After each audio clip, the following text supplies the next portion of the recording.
They say the universe was born from a word, but no one ever asks why that word was spoken. It wasn't love, it was need. The Creator didn't give life to share His perfection, but to watch it from the outside.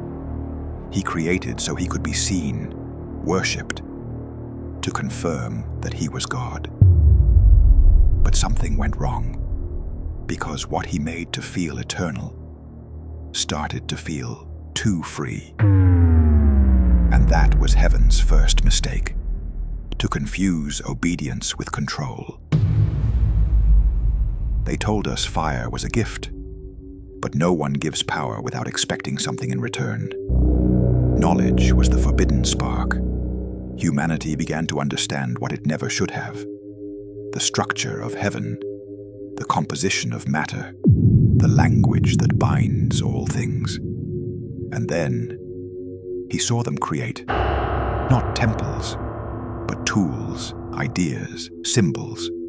For the first time, the Creator saw His own reflection, not in the heavens, but in human eyes. And that reflection terrified Him, because if man could create, then man no longer needed his Creator. It was in that instant that love turned into pride. The Creator watched His work multiply, imitating the divine, questioning the eternal. And He understood something He had never foreseen: that men did not worship Him. They were replacing Him. He saw them think, build, defy. He saw angels torn between duty and empathy. And in human eyes, He found something that heaven had never known: ambition. Ambition to create their own order, to define their own good, to look upward without fear. And then He felt fear. Not fear of man, but of what man forced him to become. Because if creation could surpass the Creator, He would no longer be God. And that fear was called regret. The water did not fall from the sky as punishment. It was the universe's political decision, a reset, not forgiveness. The Creator did not destroy mankind out of evil, but out of rivalry. The flood was a desperate act of power, an attempt to erase all evidence that creation could create on its own.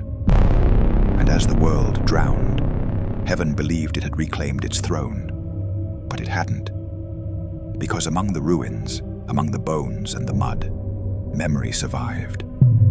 And with it, the suspicion that we were made not from love, but from vanity. From that day on, heaven never spoke again.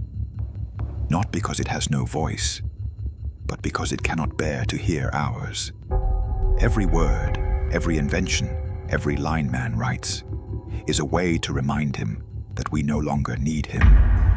That's why He is silent. That's why He watches. That's why He repented.